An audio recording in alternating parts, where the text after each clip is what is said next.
શું નામ છે તમારું? પ્રવીણાબેન. કયું ગામ છે આપનું બેન? જુનાગઢ. જુનાગઢ.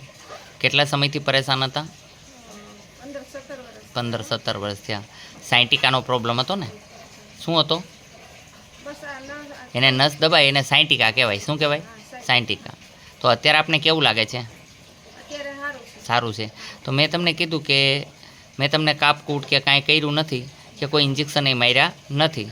તમને સહેજ જરાક દુખાવો થાય પછી સારું થઈ જાય. પણ મારો કહેવાનો મિનિંગ તમે સાંભળ્યો ને કે આપણે જે વસ્તુની મેં મનાઈ કરી છે એ થોડાક દિવસ ન ખાવ તો સારું રહેશે એમ.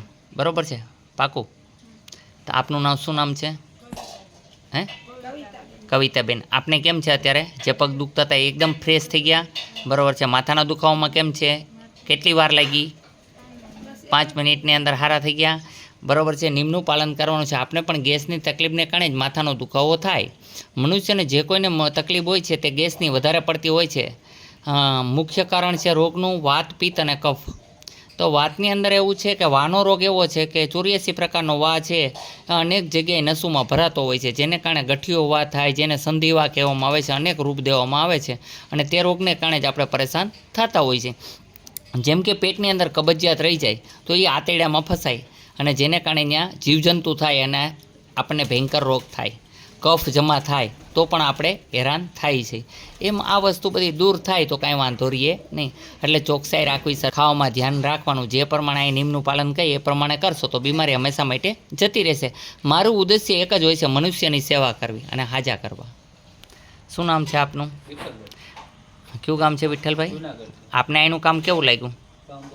બરાબર છે. તાત્કાલિક સારા કરી દે એવું કામ છે અહીંનું. હર જગ્યાએથી થાકેલા મનુષ્ય જ અહીંયા આવે છે. આવવા માટે થઈને આટકોટથી ગરણીથી થોરખાણ રોડ પર આદેશ આશ્રમ આવેલો છે. અહીંનો સમય સવારે 9 થી 12, સાંજે 4 થી 6 છે. સોમવારની રજા રહ્યા છે. કોઈ માણસ અટવાઈ જાય અને કોઈ રિક્ષાવાળા વધારે ભાડું કહેતો હોય તો મેં એક વિડીયો ઉતાર્યો છે, એની અંદર રિક્ષાવાળાઓના નંબર દીધા છે અને હવે પછી એવો એક વિડીયો ઉતારવો છે કે જેને કારણે બધાના નંબર લખી અને મોટા અક્ષરમાં આપીશ કે જેને કારણે તમને એ નંબરથી કોન્ટેક્ટ થઈ શકે અને આરામથી રિક્ષા મળી શકે. બોલો જય એવા કોના કેવા છે એવા કે કોઈ કીધું કે યુટ્યુબ કે એવા? ખંભાળિયાથી. અહીંયા ઘણા લોકો આવે છે ખંભાળિયાથી, દ્વારકાથી.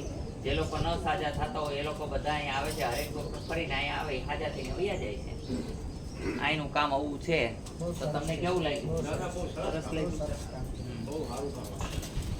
જય હનુમાન. અને સંતાન માટે થઈને મેલડીમાં ને 7 પરકમમાં ફરીને આવો એટલે દવા આપી દેશે. હો જાઓ. શું આપને તકલીફ હતી? હા, ડોક્ટરે શું કીધેલું? ઓપરેશન કરાવવાની. હા, દુખાવો ક્યાં છે? અને એમ કે ઢીચણનું ઓપરેશન કરાવવું પડશે. તો ઢીચણના ઓપરેશન કરાવે શું ફાયદો થાય?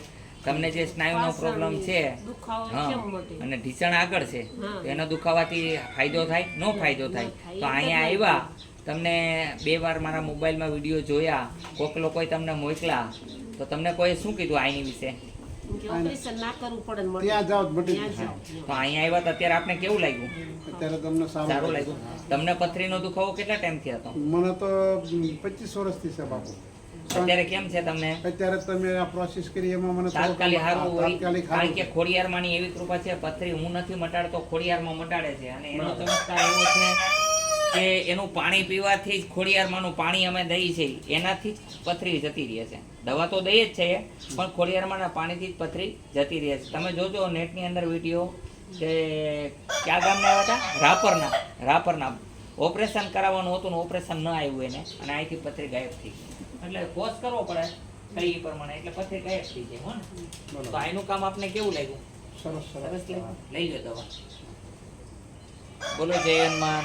અહીંયા આવવા માટે થઈને આટકોટથી ગરણીથી થોરખાણ રોડ ઉપર આદેશ આશ્રમ આવેલો છે. અહીંનો સમય સવારે 9 થી 12, સાંજે 4 થી 6 છે. સોમવારની રજા રહે છે. હું અમુક રિક્ષાવાળાના નંબર આપું છું, એ નંબર ઉપર કોલ કરશો એટલે રિક્ષાવાળા ઓછા ભાડે તમને અહીંયા લઈ આવશે. સારા વ્યક્તિ છે, એમની પાસેથી મેં નંબર લીધેલા છે. એ લોકો અહીંના જ છે આ આસપાસના, જેને કારણે તમને સસ્તામાં લઈ આવશે. તમારે લૂંટાવવું નહીં. ઘણા લોકો લૂંટે છે. એટલે ભાઈ ભોળાભાઈ નામ છે અને નંબર છે, આમ જ બતાવી દઉં એટલે જોઈ લેશે. આ નંબર જોવો જોઈએ, દેખાય છે? હા હવે દેખાણું આ બે ભોળાભાઈ નામ છે 9913277633 એમનો નંબર છે. એટલે આ લોકોને આવવામાં વાંધો ન પડે, લૂંટે નહીં. બીજા લોકો રિક્ષાવાળા ઘણા લૂંટે છે.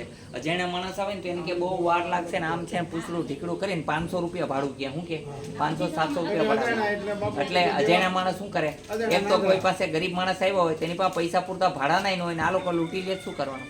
એટલે એને કારણે તમને રિક્ષાના નંબર પણ આપ્યા છે. બોલો જય હનુમાન. જય હિન્દ.